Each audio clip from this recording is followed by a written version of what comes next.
Hey everybody, good day to you. I hope everything's good in your world. I'm going to make a lengthier video this time. This is going to be sort of a, I guess, let's play type of deal, in that there is a lot of loot and secret doors to uncover in this next area. And rather than miss any of that, I'm going to go ahead and show you guys everything that I found in the No Man's Wharf. Now, starting out here at the Heidi Flame Tower, okay, we've just beat the Dragon Rider and Ornstein. I know they call him something else, but I still call him Ornstein. That's what he looks like to me. He'll always be Ornstein to me, man, although I kind of miss Smo. Anyway, coming here in the tower, there's a Monastery Charm. It's a cast miracles with, all right? And come through here, and we're just gonna meet some of the giant knights through here. One or two of the two-handed sword variety, and the rest will have the great sword and shield. You can easily fight them one at a time. You don't have to aggro all of them at once. I like pulling them out of their little narrow hallways, though, and get them out in the open. And get slapped in the face. Now, I'm not going to say there's any real hidden items here, but everything is pretty much out of the way. Everything's guarded by a knight, for the most part. There's quite a bit of loot here for the Dark Souls 1's fans. For those that are nostalgic for the old Dark Souls, there is the full knight's set of armor here, such as you would start the game with as a knight in the first Dark Souls.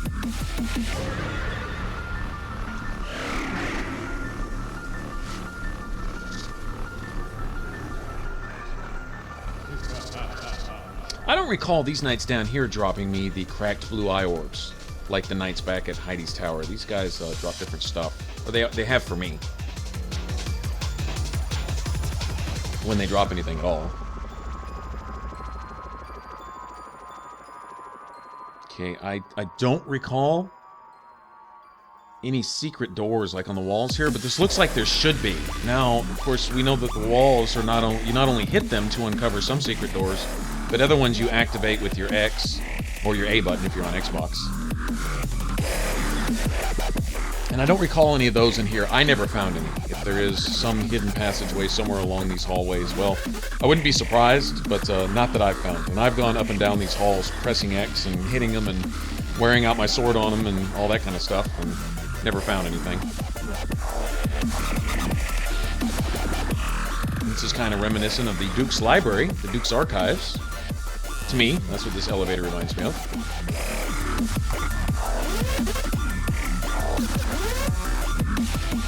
All right, things get a little more awkward here. This water tends to slow your evasions down a little bit. Makes you a little more sluggish, which can alter your timing just a little bit with this knight guy right here. He's gotten some hits in on me before. I don't think he's ever killed me, but it's real close. Once or twice.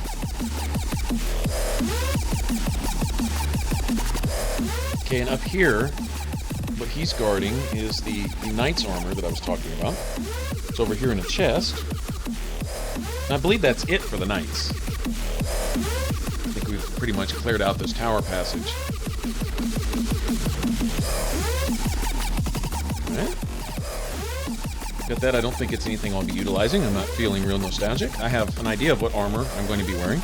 Although I have given a thought to going lighter this time and maybe wearing Poise Ring. I know Poise is highly overrated in this as opposed to the first Dark Souls. In this one, even the heaviest armor, it still seems like you can get stun locked and other kinds of things. That, like, stun and Poise Break are two different things. Strange. I think Poise is more suitable for player versus environment as opposed to PvP. I've noticed I've been able to take full hits from enemies having some poise where, you know, it doesn't even make me twitch. Whereas in PvP, certain weapons just, they seem to stun lock you no matter how, even if your poise is in the hundreds. I mean, it doesn't matter. So I don't know. I don't really get it. If there's a whole different stat you have to develop to keep from getting stun locked, or if it's just unavoidable altogether. I don't know. Anyway, I'm going to go through all the dialogue with her every time I see her.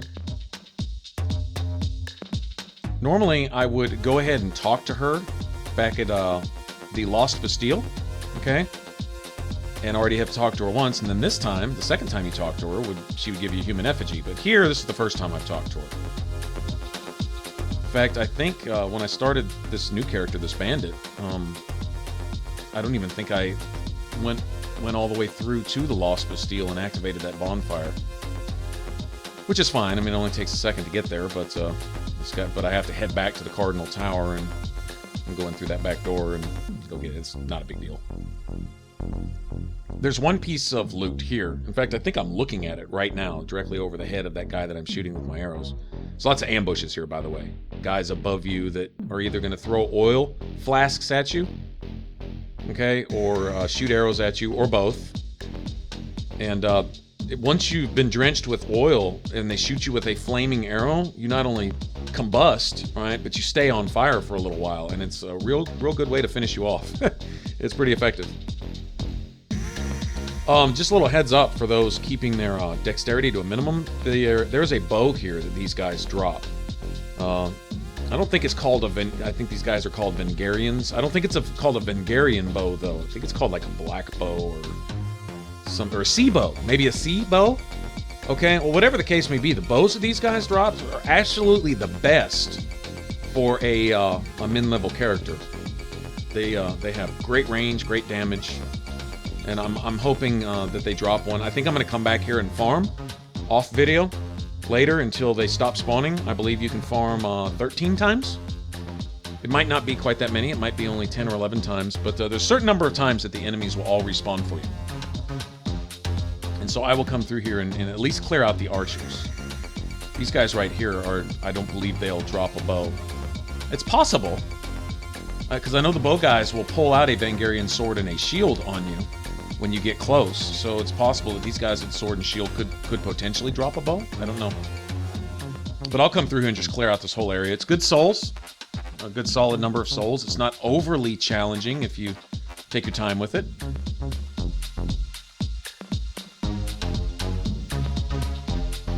Those guys can cover a lot of ground. They can warp to you, essentially. It's a little annoying. I kind of forgot about that. Okay, now you have these two guys here, and then you have one of those, I think they're called spider monkeys. I think that's what they call them here. They look like vampire bats to me. Really big vampire bats, and that's what I call them. But there's one lurking over there to the right. They will stay away from torches. Most of the time, a torch can get them cowering in a corner, but you can do that to the point that you piss them off, and then they'll go aggro, rage on you, and just start freaking out. And so if you see them drop both their hands and like let out a scream and growl at you, then that means they're about to charge. Okay, but if they've got one arm over their face kind of cowering from the light, then you know that your torch is being effective. Now, I didn't bother with the torch here because I have one lit. The standing torches, they're just as liable not to approach them as they are to not approach you when you have a torch in your hand. And they can be backstabbed. And that's really actually the most effective way to finish them off, because they can't hit you behind them, for one. And they will all drop a piece of the Pyromancer gear, which is identical to the Pyromancer gear you have in the first Dark Souls. At least it's identical in every way that I can tell. Machetes aren't really a bad deal. In fact, I would wear those for a long time, the first Dark Souls. Up until I got Havel's Gauntlets, I would wear the cloth machetes, because for their weight, they had one of the best, what would you say, armor to weight ratios? Don't offer any poise, but decent protection. Poise doesn't really matter if you're not getting hit.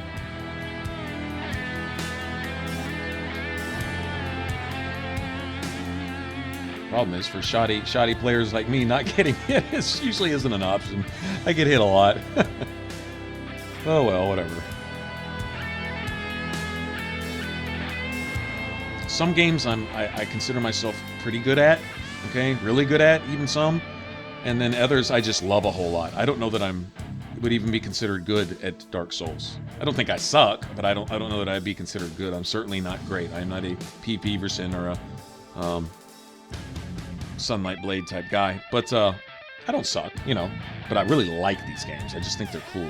I like the visceral combats and the way they tell their lore and the leveling. Man, the combat balance, especially in Demon Souls and Dark Souls.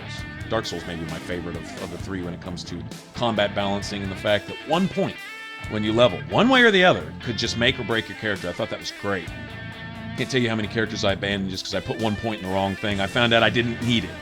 You know, I put one too many in, I don't know, something stupid like, say, strength, or put one too many here or one too many there in dexterity or something. And I could have put it somewhere else or just not put it anywhere at all and kept my character at a minimum. I love that. I could sit there and just play character after character after character, figuring out builds and combinations of armor, what would give me the best protection and the best poise, and stay the lightest where I could fast roll, and oh man, I thought it was great. That was a game in and of itself, you know. And a lot of times things that seemed good on paper, you would go test them out, maybe put, I don't know, even 20, 30 hours into building this particular character to get all this particular gear and upgrade it just the way you wanted to, have it all, and then realize, oh, the moveset sucks ass. This is garbage, and then just trash it, you know, and just start a whole new character. And I never regretted that, because it was worth it. It was fun playing it out. It was fun experimenting with it and then going, oh man, this build looked good. I thought it'd be great, but man, it sucks. Oh well. But if I did this, it might work, and then I would just go start a whole new character, and I'd try that. And if that didn't work, I'd try something else. I'd just do that all day long. I miss that a little bit in this one. I'm not gonna lie, I really do.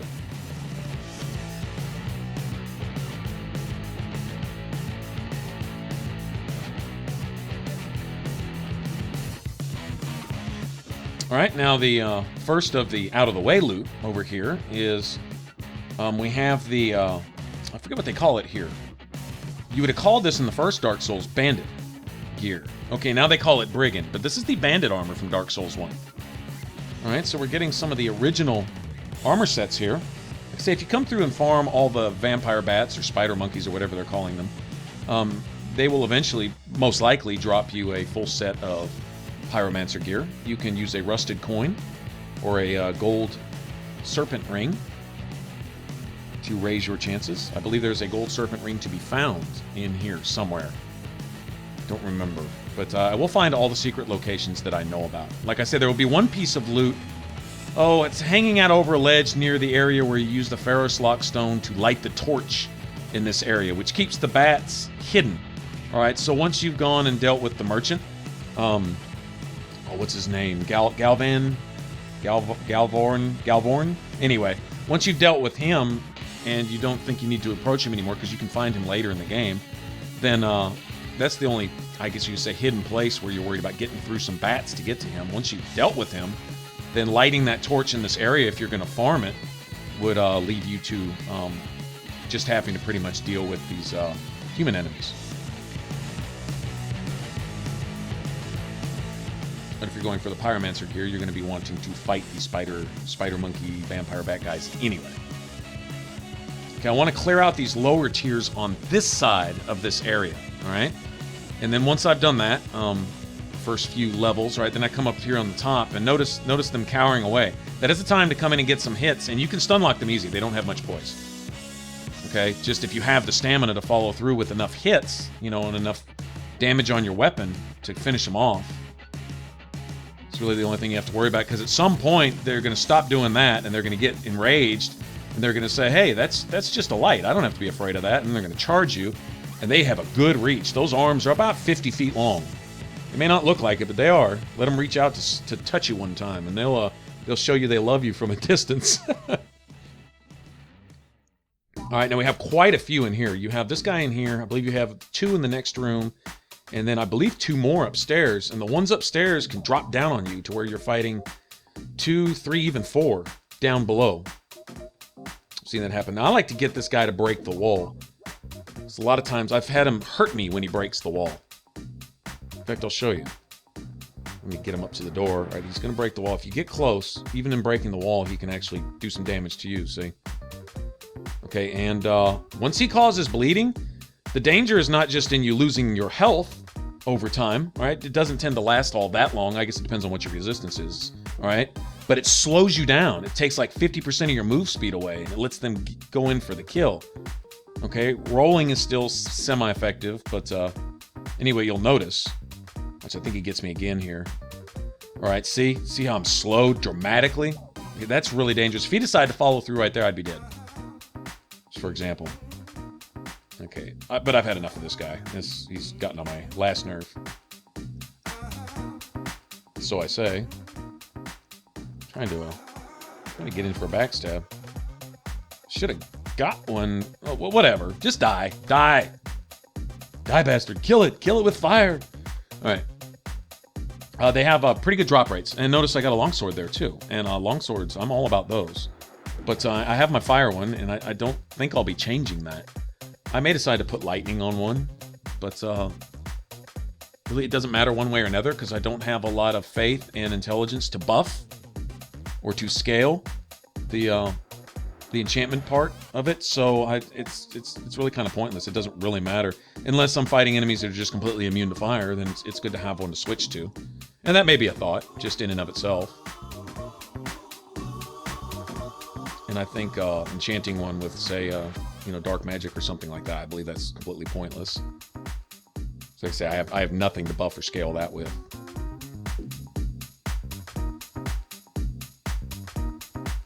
All right, now this is trapped. A lot of times it'll have the dart trap in it.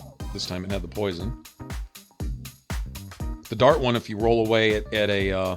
if you were looking at it, say like a clock, if you were looking at it when it's straight up 12 o'clock, roll away at the 7 or 8 o'clock angle, kind of backwards a little off to the side, and the darts will normally miss you. Because they kind of shoot out at, say, 6 o'clock and more of a 8, almost 9 o'clock direction, if that makes sense. All right, and see, now we're up here at the top, and then we just work our way back down on this other side of this area. This area is, it's not real well defined, but it's kind of divided into two sections. You have the left side and the right side. The left side where you start with the initial piers, okay, and then the right side where you work your way back down after ringing the bell, okay? Make sure you ring the bell so you can call your ghost ship, so you have something to take you to the Lost Bastille. All right, the ghost ship is also where you'll fight the boss, right? So you'll need to have called that to quote-unquote finish this area. Here we go. There's the bell lever.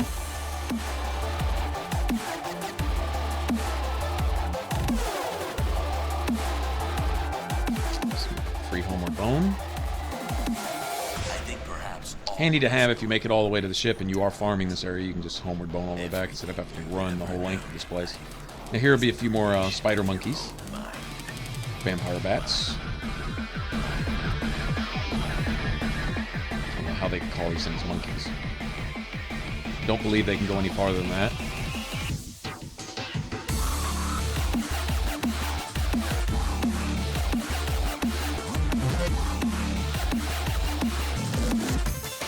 This late in the game, I certainly don't feel like starting over, so I'll go ahead and be a little cautious about it.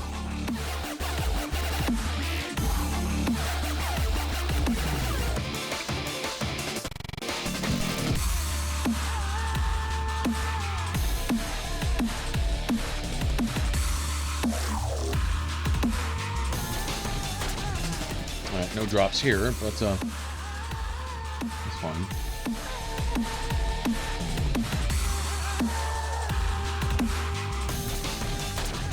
All right. And now we come down this ramp, and we're kind of stuck down here on this other half.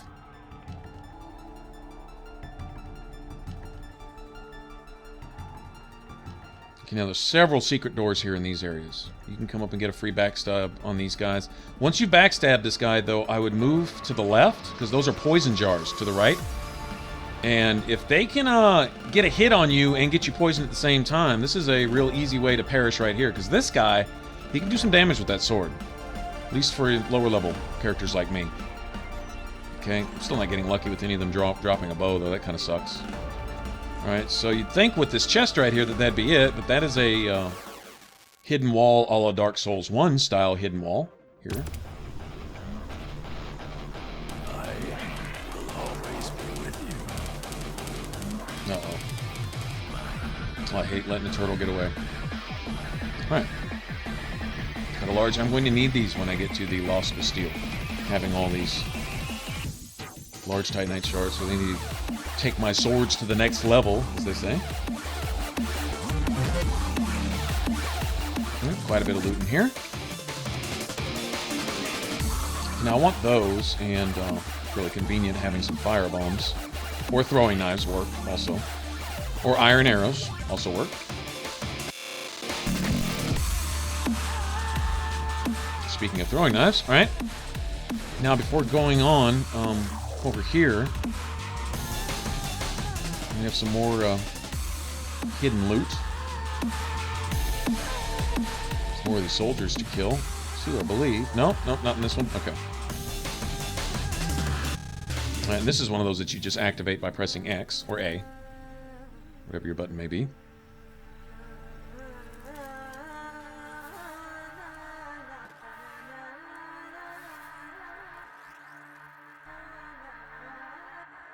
Alright, see another large. Okay, now that's really useful as far as I'm concerned.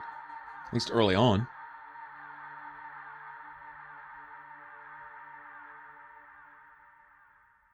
We'll holler at you. All right, we get up here, and now we're on the other side of that previously locked gate where we can summon, what's her name? Mohr? Lucitel of Mohr? Lucitel of... I don't know how you pronounce either one of those words, to tell you the truth. Anyway, her with the him mask. With the He-Man mask on, okay?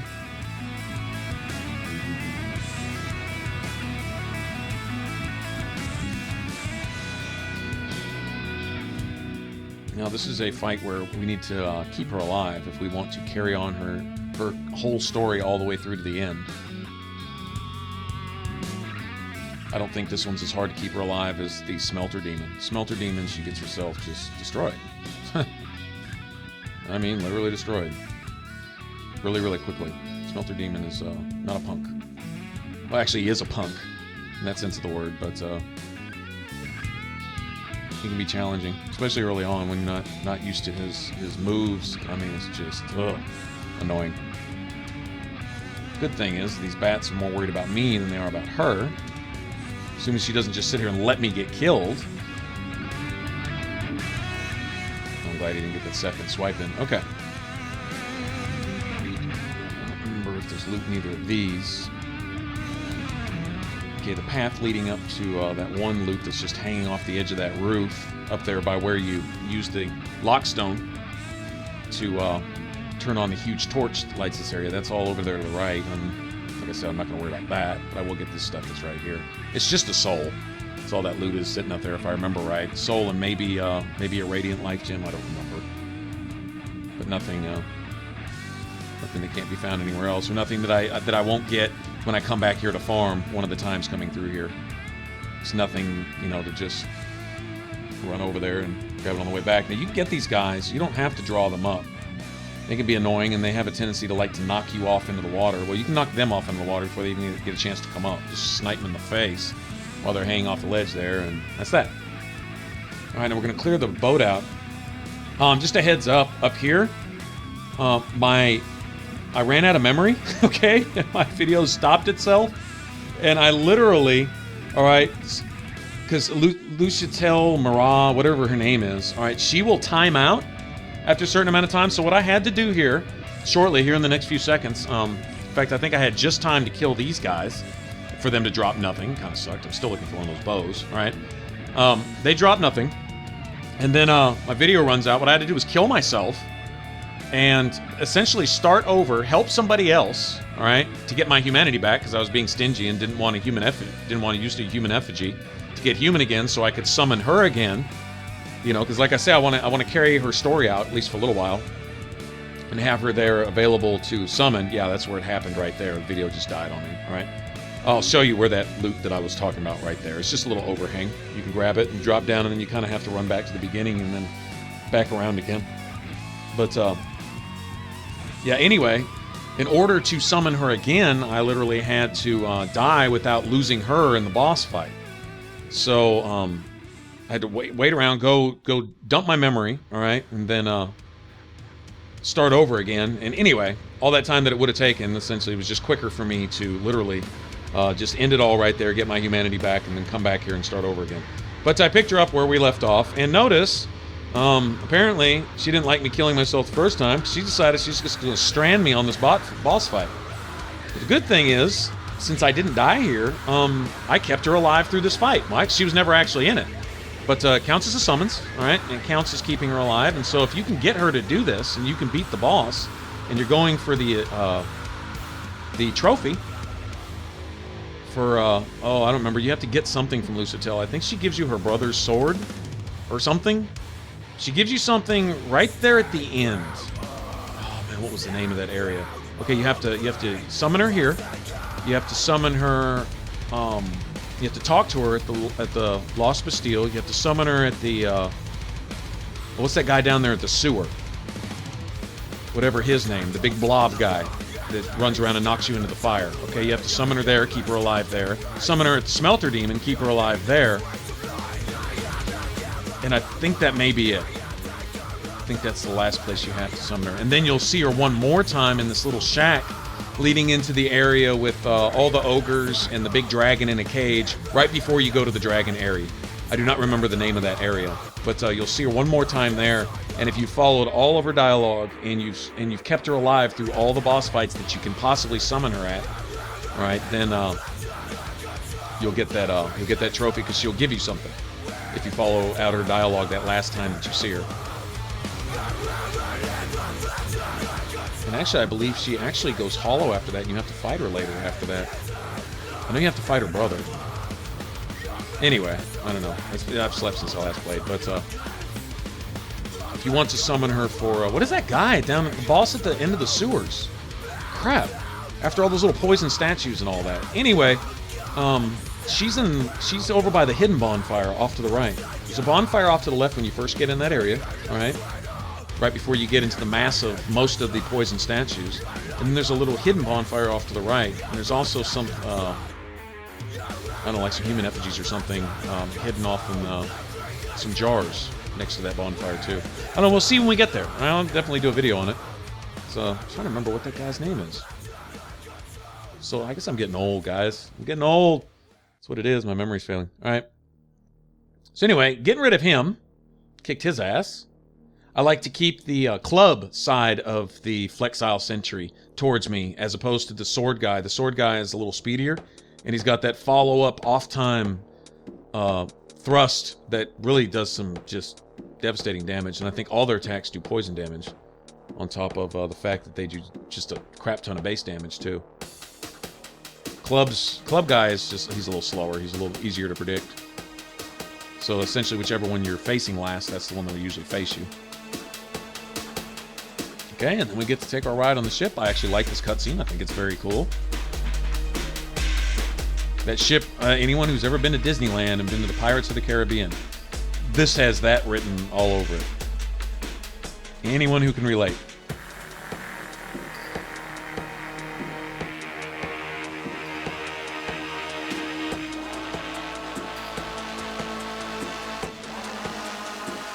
All right, so now we come in the back door to the Lost Bastille.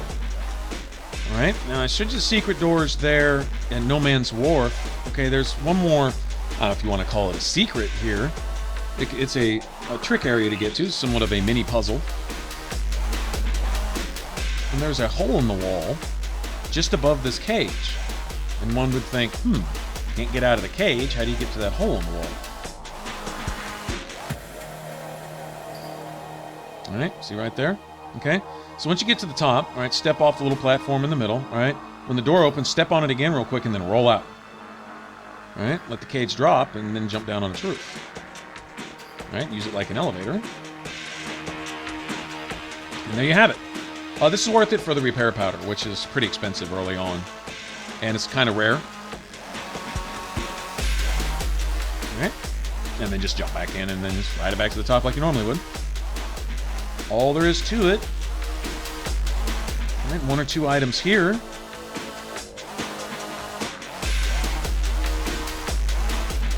Radiant Life Gem, it's nice.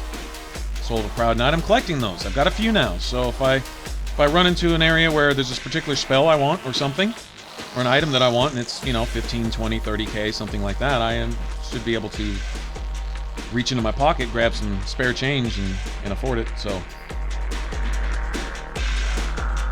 souls are not hard to come by in this game at all.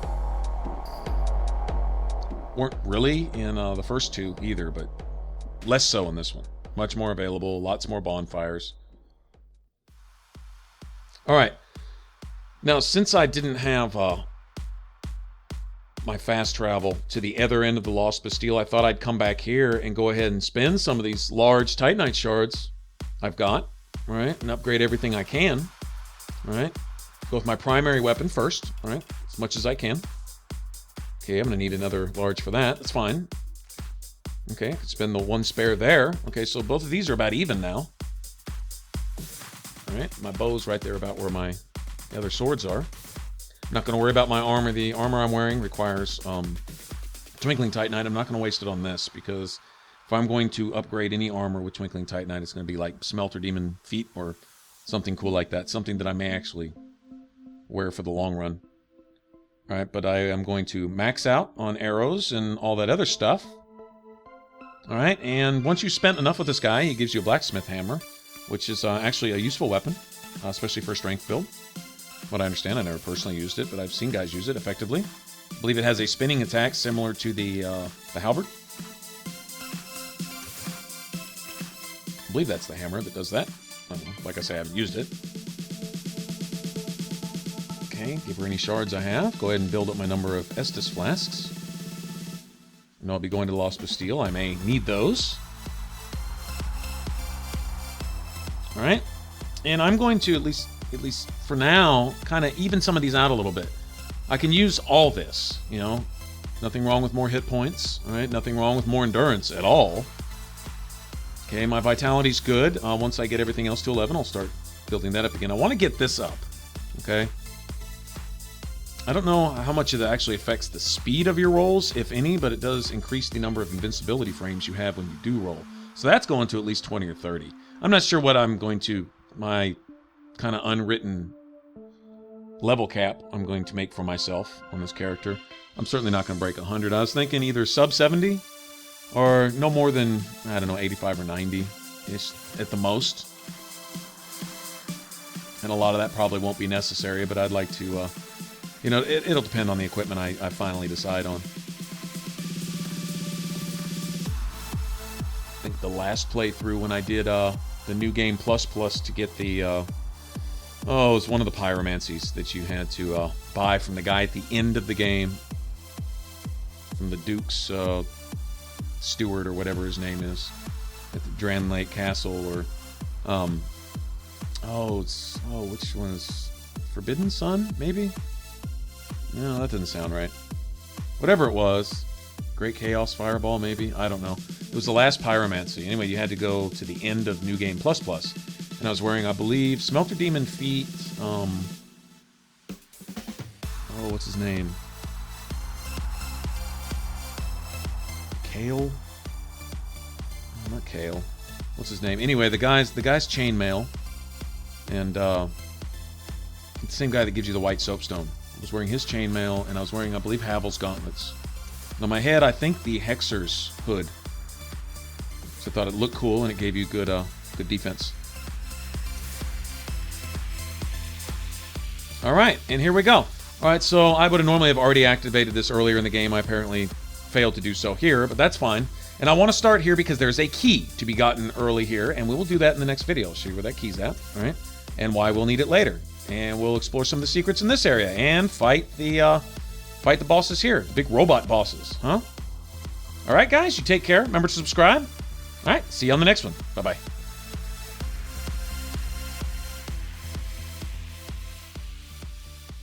All right, thanks for watching, everybody. I put links to more Dark Souls in the top box, and for complete listings of all my videos, click on the bottom box. And to subscribe and join the Ninja Flip, smash on that button up top.